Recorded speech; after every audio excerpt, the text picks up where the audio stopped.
Hey everyone, this is John from EastCoastArmory.com, and I'm here today with a project update video for this 1/6 scale, radio-controlled Armortek British V Firefly Sherman.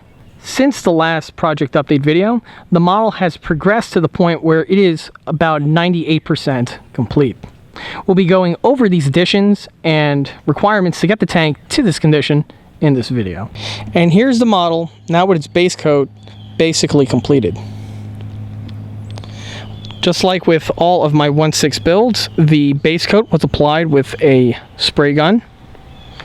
As for the shade of olive drab itself, this was a paint mix that I specifically made specifically for this build, and differs from the other shades of olive drab which are typically found on my 1/6 and smaller scale tank builds.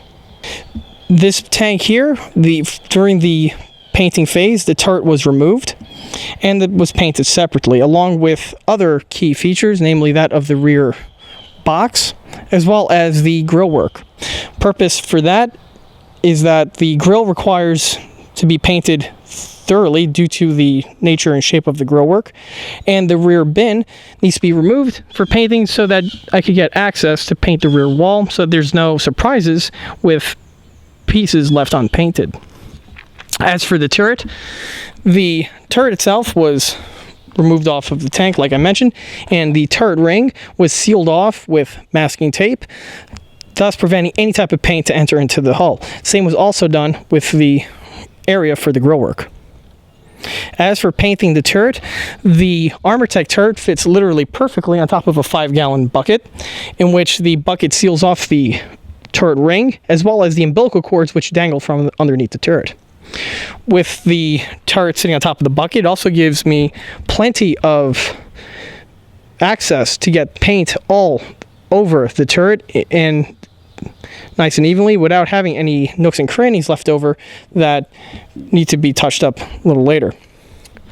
Now, like I said before, the base coat is basically complete. As you see, there's still some small areas on the suspension which need to be touched up, as well as there's probably other smaller areas that I missed. These will all be touched up with a airbrush as opposed to using a spray gun for more precision, and this will be done right after the tank fully dries.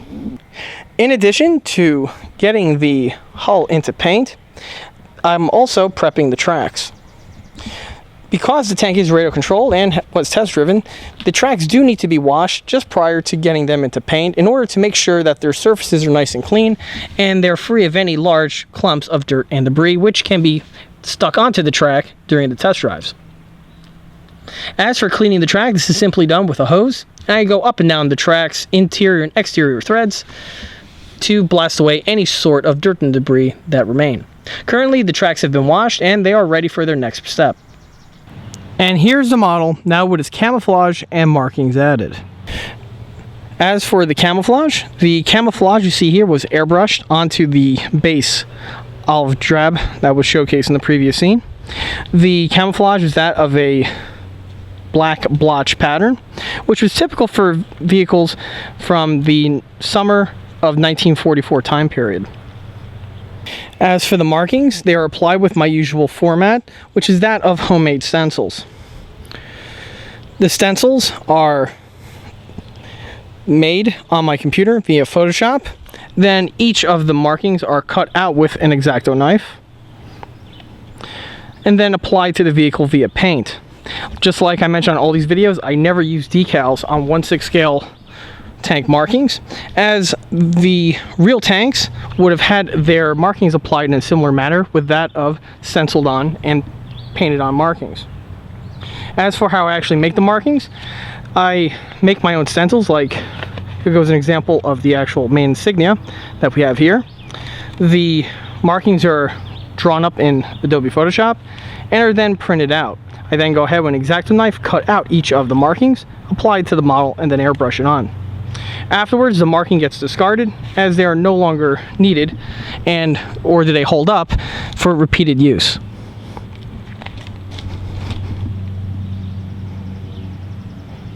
Once the markings are applied in this manner, they leave for a very realistic appearance, which mimics that of the real model. Also, unlike decals, which after a while can chip and fade, The painted on markings are more immune to this compared to their decal counterpart. And also, unlike decals, they don't need to be lacquered onto the model, which can leave for decal shine. Moving our way up to the gun, which is probably one of the most iconic pieces of the camouflage scheme for that of a Firefly, and that is of the wavy painted gun barrel. The reason for this is because of the extra long length of the Firefly gun. If the tank were to be hiding behind cover, in many cases the barrel would protrude from the bushes and can possibly give away the tank's position. Another reason for adding the camouflage scheme was actually to conceal the fact that this tank is a Firefly. Since the Firefly did have the 17-pounder gun, and the Germans did know that this vehicle can knock out German tanks, the Fireflies became a priority target for that of German tank gunners. So what the Brits went ahead and did was, by painting the camouflage at this point here, at a quick glance, the tank appears to have its standard 75mm gun, as well then blend into the other vehicles in the platoon with the 75mm. The wavy barrel was always a very unique feature that is exclusively found on British Fireflies and harkens back to that of British battleships of World War I in terms of the camouflage layout. For this vehicle here, it has a black top, and the white wavy portion was applied with a paintbrush. The reason why it was applied with a paintbrush, as in many cases this is the exact same way the pattern would be applied to the vehicle in real life by the crews.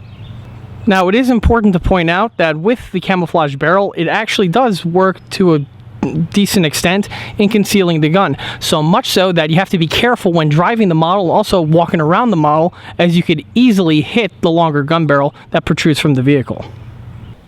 And here's the model now with the weathering, as well as the most of the remaining details now added.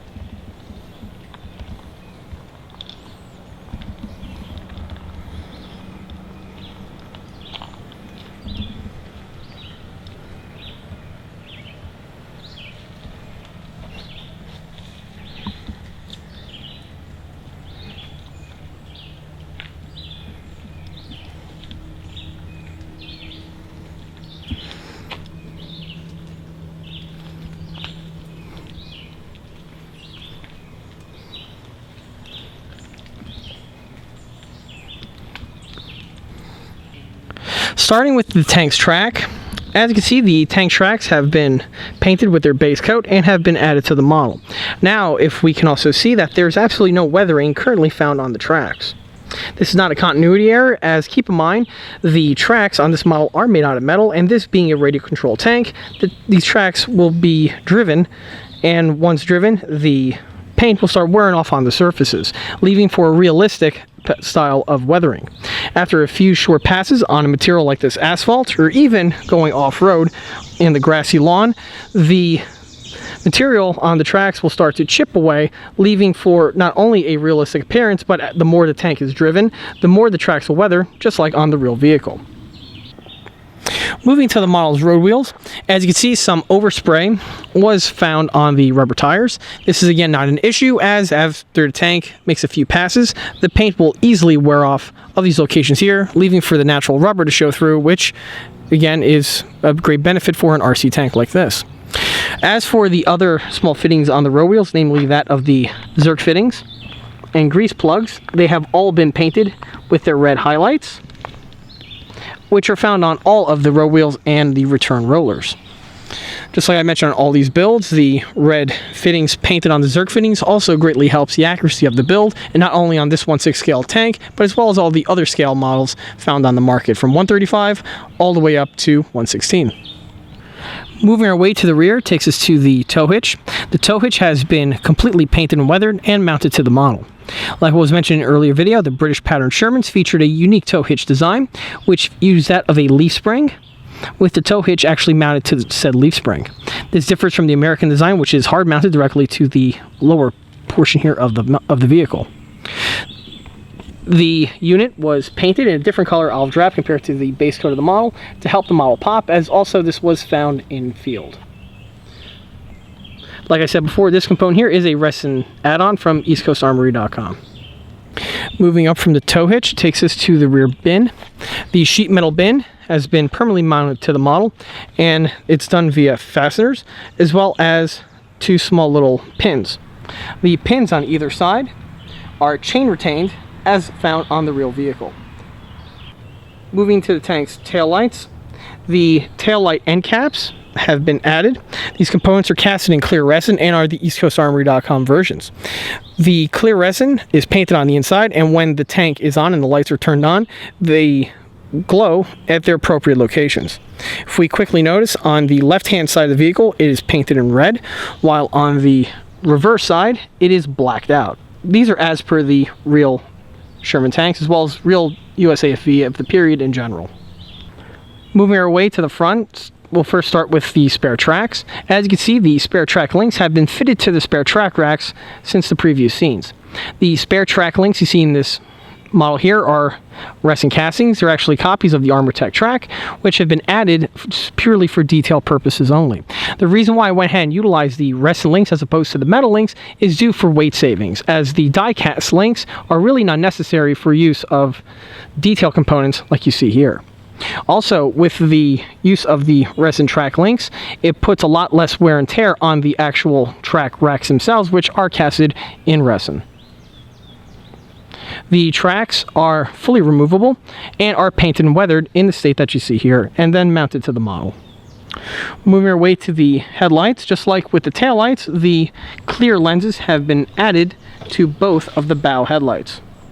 In addition to the headlights, the chainwork and headlight plug have also been added.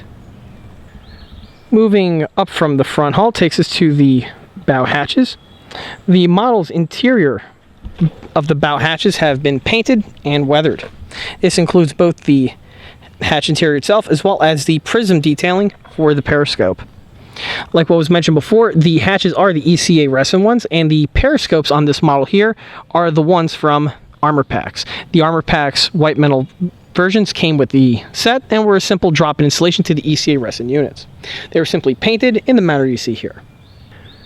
Moving from the hatches takes us to the fire extinguisher box. Fire extinguisher box we have here, if we notice, the handles have been painted in red. This is as per the real units, and the red highlight is another step that also helps the model pop compared to leaving everything in its base olive drab.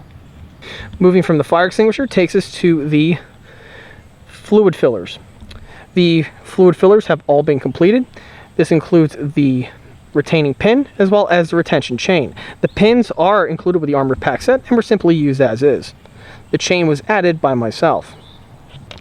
Just like on all my vehicles, the piece is fully functional and the detailing has been added underneath. Now it is a little stiff due to the paint, but the piece does open up, revealing the fluid filler cap, which is underneath. The fluid filler cap is made out of turned aluminum and has been weathered, and its handle has been added.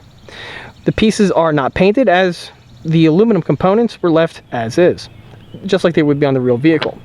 The fluid filler caps are found underneath all of the corresponding locations.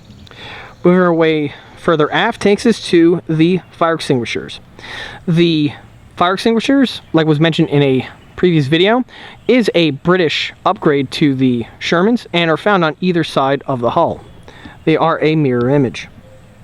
The fire extinguishers are the Armortek's white metal versions, again, which was mentioned in more detail in the other video. They are exquisitely done, and once added to the model, really make the model pop. As for the coloring, I went ahead with red. However, there were a few different color options available, anywhere from black to even an olive drab coloring. If we notice, the end portion is left in its brass coloring and was painted to replicate the look that you see here. The Armortek's versions, I believe, came with the Armortek kit. However, if anyone's building a British Commonwealth Sherman, these pieces here are strongly recommended, if not, are basically mandatory, in order to have your Sherman up to British specs. The Armortek sets, like I said, are extremely recommended. Moving up into the tank's turret takes us to first the antenna bases. The antenna bases, like the fire extinguisher mounts, are from armor packs and are made in white metal. These sets were also kit supplied with the Armortek kit. The components are exquisitely made from armor packs and are again all casted in white metal. Just like with the fire extinguisher, these pieces are beyond recommended and are basically mandatory in order to build your tank into a British spec Sherman.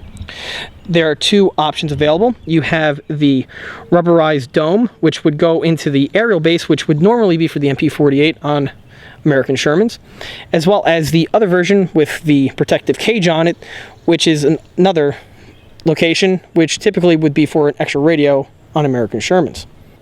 For the actual antennas themselves, they are not included with the set and are fabricated out of a piece of a 1/16 of an inch rod, which again, more detail will be discussed in the next video update. Moving our way to the front portion of the turret, we can see the weathering for the smoke grenade mortar has been added, as well as the periscopes have been painted with their prism detailing. This is also true for the one found on the tank's commander's copula. As for the loader's hatch, just like with the other interior components, they have all been painted and weathered appropriately.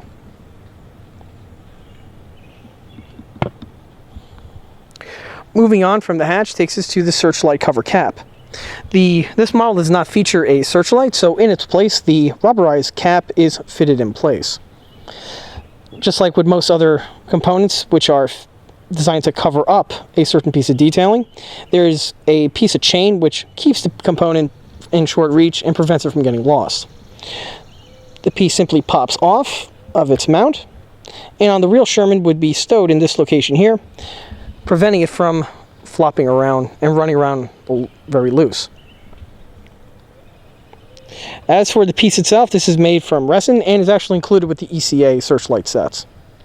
Moving on from the searchlight cover cap takes us to the coaxial M1919. The barrel tip that you see here is a resin set from East Coast Armory and is a simple drop-in plug detailing, which gives you the mantlet detailing for the coaxial machine gun. Just like on all Sherman variants, the Firefly would have utilized the Browning tanker version of the 1919. And as you can see, only a small portion of the barrel tip extends from the mantlet. This is a common mistake made by most armor modelers who, like when they are scratch building one of these vehicles, they like to have the machine gun barrel stick out far past the mantlet than would be possible on the real tank. Keep in mind, with the way the gun is mounted in the real vehicle, there's an internal carriage mounting system which would hold the receiver, and only the barrel tip would emerge through all of the rest of the equipment found on the tank. While on the topic of armament, here we are on the 17-pounder anti-tank gun. The muzzle brake you see here has been weathered with that of its carbon fouling.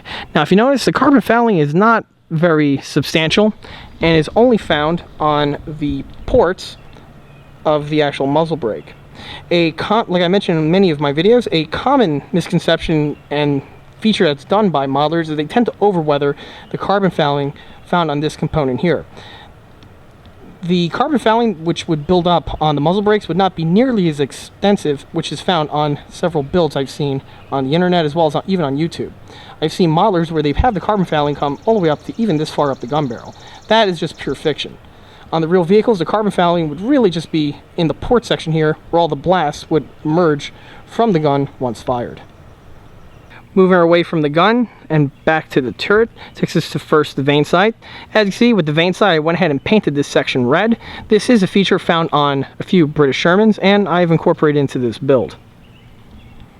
The red does make the piece have more high visibility, as well as also as a detail standpoint gives the model a little bit more of a pop compared to just leaving it all with the olive drab, or in this case would be the black camouflage coloring. Moving away from the vane sight takes us to the tank's M2 HB 50 caliber machine gun. The tank's M2 50 caliber machine gun you see here is a white metal kit from Armortek.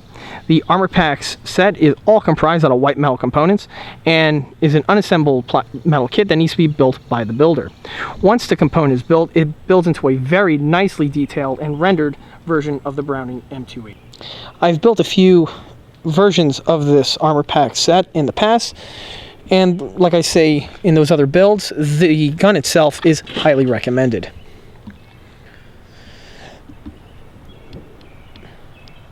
The gun is static in that you cannot rack the charging handle. However, the gun does feature a openable and detailed feed tray cover, which has all of the bolt carrier detailing, as well as all of the other components which are used to bring in the ammunition and the links from the top cover. Sitting on the tank in order to mount on the machine gun is that of the M23 cradle mount. The cradle mount that you see here is another component from Armortek.com. The cradle is nicely detailed and is definitely a component that I frequently recommend for use on Sherman tanks. The cradle is fully functional, where you can open up the cover for the ammo can, as well as the component does pivot in the gun mount. And the gun can go up and down. You need to first remove the transport pin, which is found here on the carriage. As you notice, all the pieces are chain retained. These were added by myself and are not kit included. With the transport pin removed, the gun can elevate and depress freely. Moving from the M2HB takes us to the actual commander's copula.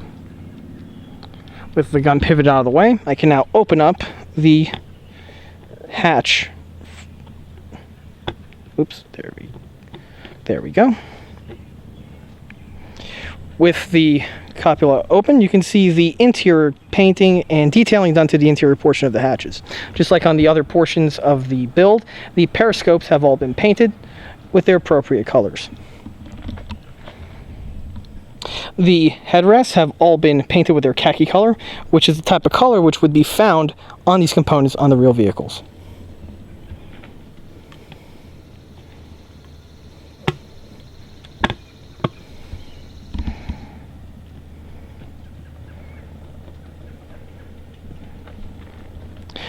Now the gun can be fitted in the travel lock, which you see here.